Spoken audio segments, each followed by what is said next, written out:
Hi, Hello, my name is Leo, and this is my partner.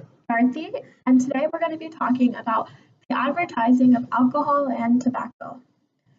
So, advertising is a great way to expose the public to different types of products and ideas. Alcohol and tobacco are two products in particular that have had a long history connected to its advertising.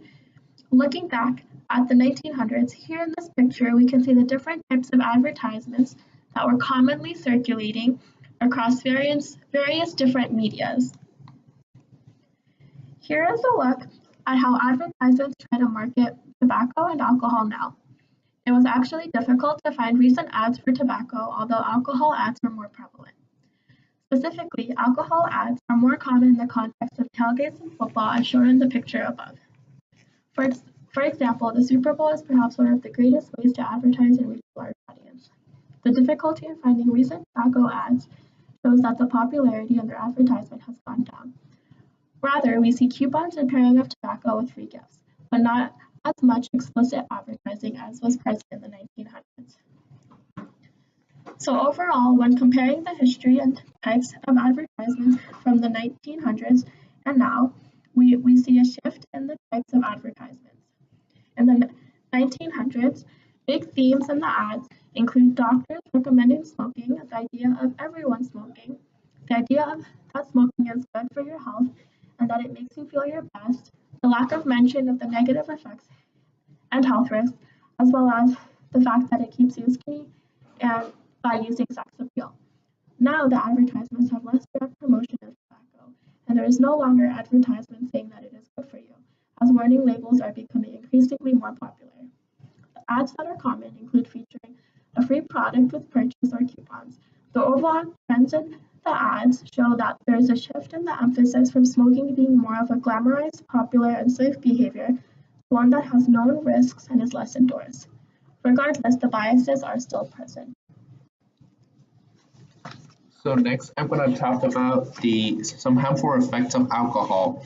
According to the 2015 National Survey on Drug Use and Health, or NSDUH, 86.1% of people ages from 18 or older reported to have drank alcohol at some point in their lifetime. 70.1% reported they drank in the past year, and 56% reported they drank in the past month. An estimate of 88,000 people die from alcohol-related causes annually, making alcohol the fourth leading preventable cause of death in the United States. In 2014, alcohol-impaired driving fatalities accounted for almost 10,000 deaths. According to the 2015 NSDUH, 15.1 million adults ages from 18 or older had AUD, or alcohol usage disorder. This includes 9.8 million men and 5.3 million women. According to 2015 NSDUH, an estimate of 623,000 adolescents ages from 12 to 17 had AUD. This number includes 300,000 males and 25,000 females. As for economic burden, in 2010, alcohol misuse cost the United States $249 billion. Next, I want to talk about some harmful effects of tobacco use. Cigarette smoking costs more than 480,000 deaths each year in the United States. This is nearly 1 in 5 deaths. Smoking costs about 90% of lung cancer deaths. More women die from lung cancer each year than from breast cancer. Smoking causes about 80% of all deaths from chronic obstructive pulmonary disease, or COPD. In 2011, an estimate of 19% of US adults were cigarette smokers. Approximately 18% of high school students smoked cigarettes, and from 1964 to 2014, the proportion of adult smokers declined from 42% to 18%, which is a very positive trend. But do really advertisement increase alcohol consumption? Does it predispose children and adolescents to drinking? In general, studies based on economic analysis suggest that advertising does not increase overall consumption, but instead may encourage people to switch beverage brands or types. Um, People have pointed out the limitation of the research methods that have been used to be hinder the ability to draw a firm conclusion about the cause and effect of the study.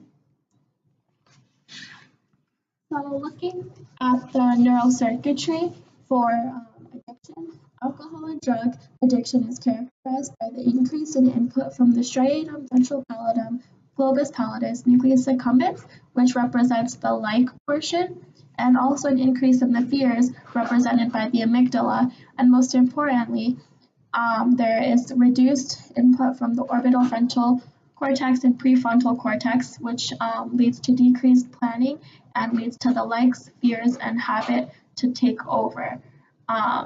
Additionally, the habit portion is specifically modulated by the sensory motor cortex. So in this way, addiction can control our behavior.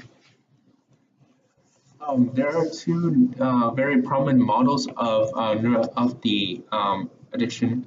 So the first model is the allostasis model. This first model is evolves around a hedonic set point in which above this point you have a good mood and below it you have a negative emotional state. This allostasis model also affirms that there's a decrease in dopamine levels in the nucleus accumbens core, and there's an increase in the CRF level. CRF is corticotropin releasing factors, which is released when you feel stress. The other model is called the incentive sensitization, which focuses on the understanding of process and mechanism of cue and drug prime relapse. For example, it studies how people overcame relapses phase of addiction are still vulnerable to cues that can trigger drug-seeking behavior.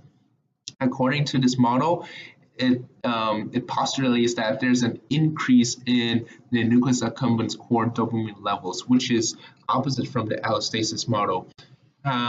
Although these two theories go opposite from each other, they kind of come hand in hand and complement each other, depend on the cases. So the first study I'm going to talk about is the effect of branding, which is essentially a cue on tobacco-seeking behavior. There are two sets of exact experiments. Each will measure the PIT, which is the Pavlovian instrumental transfer, and how they correlate with whether a no stimulus, a plain pack, or a branded pack of cigarettes are shown. The results shows that the branded pack have highest PIT, meaning that the individual in the studies are more likely to seek out tobacco when they see a branded packs. This demonstrates that branded packed cigarettes is a strong cue that can create an urge to seek out tobacco, even though the individual already passed the relapse phases. So the second study is looking at the effectiveness of the health warning label on cigarette packs in 4 countries. The health warnings on cigarette packages make you aware of the risks of smoking and the presentation of the warning labels vary between countries. So the main question here is, what is the most effective way to present the warning label so that it can be effective? Here we have the Marlboro cigarette packs in the US, UK, Australia, and Canada. Each have different warning presentations. We can notice that the US warning label is the least prominent as it takes up the least amount of space on the side of the pack and the text is rather small. The UK warning label is larger, and we can see that in Wave 2 the warning label is modified such that it is the most prominent warning label of all 4 countries. Australia's warning label is larger than the US, yet smaller than both the UK and Canada. The distinguishing factor in Canada's warning label is the picture that is used. Throughout the different time period waves, we can see that the UK made significant modifications to their warning. The results of this study here show that the most prominent health warnings are associated with greater levels of awareness and perceived effectiveness among smokers. The new UK warning label was more effective because it was the largest and most likely to be noticed and read. This shows us that it's important to periodically revise the label in order to catch the attention of smokers, which is known as the novelty effect. Larger and more noticeable warnings are more likely to retain their salience. Lastly, although prominent texts are effective, pictures can be even better if changed up periodically to catch the smoker off guard. Here's just a closer look at the results. Respondents in the UK both more often noticed and read the warnings due to the change in the package style, whereas in Canada, Australia, and the US remained more platonic in this category. For the respondents who noticed cessation information on cigarette packs in the past 6 months, although Canada had the greatest percentage, the UK showed the greatest overall increase due to the change in the warning label. It is interesting to note, however, that the picture incorporated into Canada's warning label did cause the highest level of respondents to think about the health risks. Overall, the greatest success was the change in the UK warning label as it caused the greatest percentage of respondents to stop from having a cigarette and led them to think about quitting. The effectiveness can be enhanced even more if the Canada pictorial warning is enhanced and changed to allow the novelty effect to occur. So this next study is conducted to show the effectiveness of tobacco marketing regulations on reducing smokers' exposure to advertising and promotions. The left figures shows that how different countries implement their regulations on tobacco marketing. The X's are complete bans, the dashes are partial bans, and the zeros are no bans.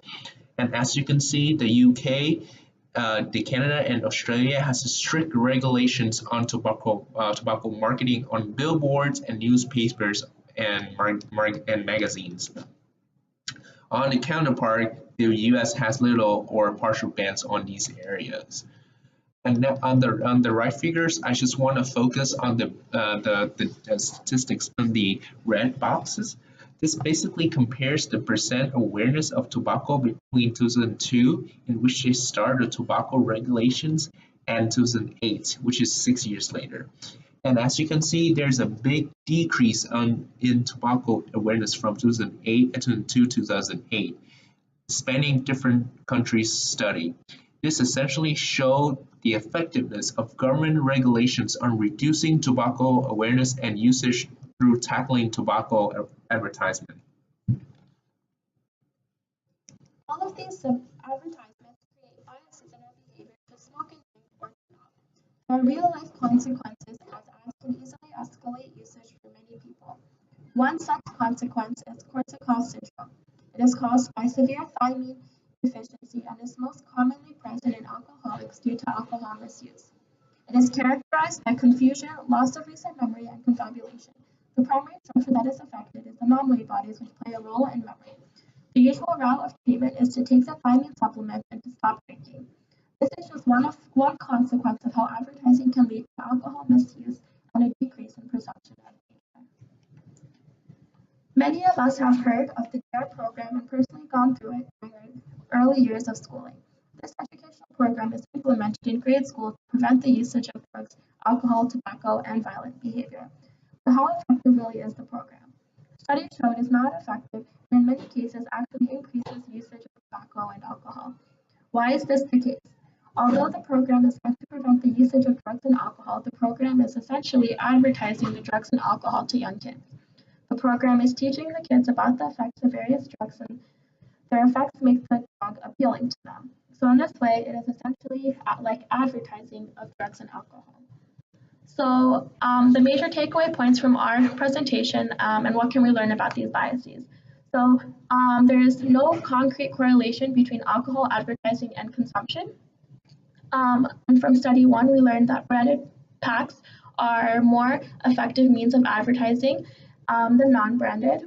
From study 2, we learned that warning labels are not as ineffective as many may think, and that it's actually important to choose the warning label designed strategically. Lastly, we also learned that the tobacco regulation effectively decreases the awareness from study 3. So all in all, in order to combat these biases, it's very important to be aware of the biases that exist. Thank you. Thank you. That's fine. Okay, I think we're like 2 minutes.